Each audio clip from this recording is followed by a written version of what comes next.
को नमस्कार और मेरा आशीर्वाद। जो कहानी मैं आज लेकर आई हूँ उसका शीर्षक है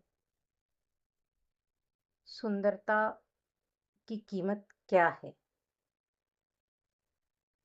जरा सुनिए।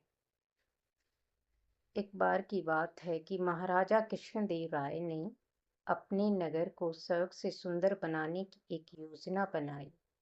देश विदेश से कलाकार, शिल्पी और माली बुलवाए। उन्होंने नगर में सुंदर महल, मनोहारी बगीचे तथा विशाल मंदिरों का निर्माण करवाया। उन्होंने अपने मंत्री को आदेश दिया कि नगर को सुंदर से सुंदर बनाने में कोई कसर नहीं छोड़ी जाए। ऐसा ही हुआ। विजयनगर की सुंदरता की चर्चा दूर दूर तक फैल गई। बाहर से सैलानियों के झुंड उसकी सुंदरता को देखने के लिए वहां आने लगे। वे लोग नगर की सुंदरता का बखान करते तो महाराज कृष्णदेव राय फूले नहीं समाते थे।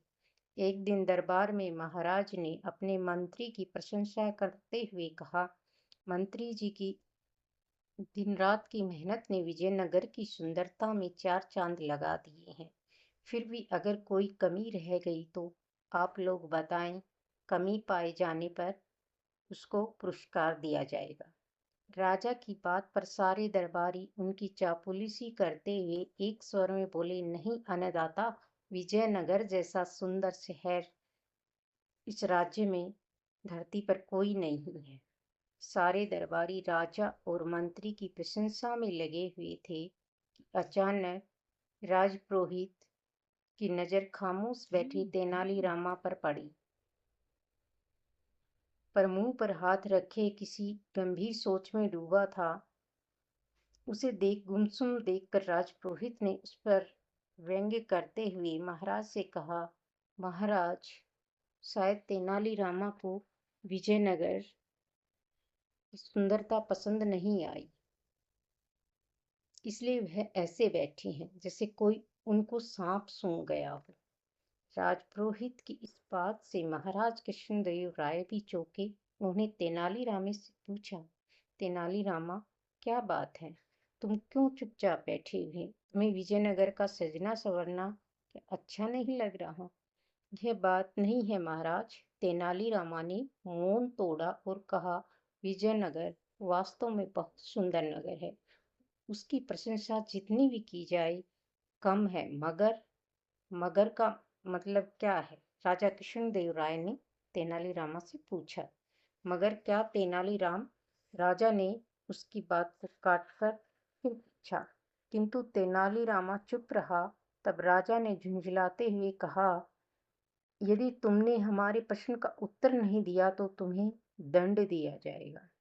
बात पर दरबारी यह सोचकर खुशी से उछलने लगे कि आज फंसा है तेनालीरामा, और तो इसकी जरूर वाट लगने वाली है।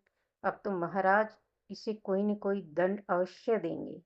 तभी तेनालीरामा धीरे से बोला, महाराज, अभी एक कमी बाकी है। वह कौन सी कमी है तेनालीरामा? महाराज ने प्रश्न भरी दृष्टि मंत्री के चेहरे पर डालते हुए तेनालीरामा से पूछा। हमें तो कोई कमी नजर नहीं आती, फिर भी बताओ क्या कमी है विजयनगर में? उस कमी का आपकी कृपा दृष्टि से ही पूरी हो सकती है अन्नदाता, तेनालीरामा ने महाराज कृष्णदेव राय को कहा। ठीक है, तो तुम उस कमी को हमें दिखाओ। एक एक अपनी जगह से उठते हुए महाराज कृष्णदेव राय ने कहा, लेकिन इस बात का ध्यान रहे कि यदि तुम वो कमी नहीं दिखा पाए तो गुस्ताखी के लिए तुम्हें प्राणदंड भी मिल सकता है। तेनालीरामा बिना कोई उत्तर दिए राजा और दरबारियों को साथ लेकर कमी दिखाने के लिए चल पड़ा।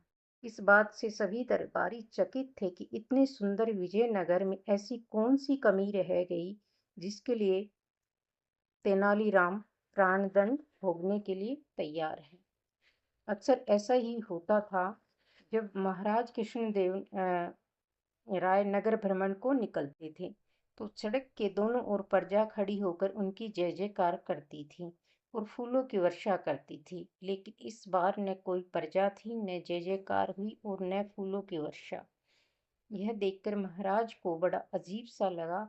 उन्होंने प्रश्न भरी दृष्टि में तेनालीरामा को देखते हुए कहा, महाराज, इस समय आप स्वयं प्रजा के बीच में मौजूद हैं। आपको जो पूछना चाहिए वह स्वयं प्रजा से पूछिए। वही आपके प्रश्नों का उत्तर देगी। तब महाराज कृष्णदेव राय ने घोड़े से उतरकर प्रजा से स्वयं पूछताछ की तो उन्हें पता चला कि विजयनगर को सुंदर बनाने के लिए मंत्री ने प्रजा पर नया कर लगा दिए हैं, जिससे आम नागरिक को दो वक्त की रोटी जुटाना मुश्किल हो गया है। इस बात से राजा कृष्णदेव राय को धक्का सा लगा। वही कुछ दूरी पर कारीगरों के डेरे थे। वे वहां पहुंचकर और दुखी हो गए। वहां चारों ओर गंदगी फैली हुई थी। पानी की निकासी का कोई प्रबंध न था, न पीने के पानी का कोई इंतजाम था। महाराज कृष्णदेव राय वहां अधिक न ठहर सके और तुरंत वापिस लौट आए। उन्होंने दरबार में आते ही काम बंद करा दिया।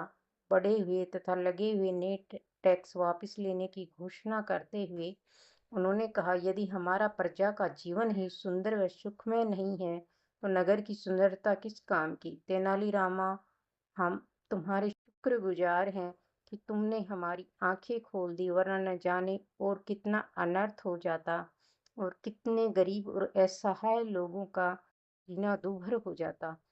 उसी दिन से उनकी दृष्टि में तेनालीरामा का महत्व और बढ़ गया और मंत्री की कारगुजारियों से वे बहुत दुखी हुए। उनका मंत्रियों पर से विश्वास उठ गया और तेनालीरामा पर विश्वास बढ़ गया।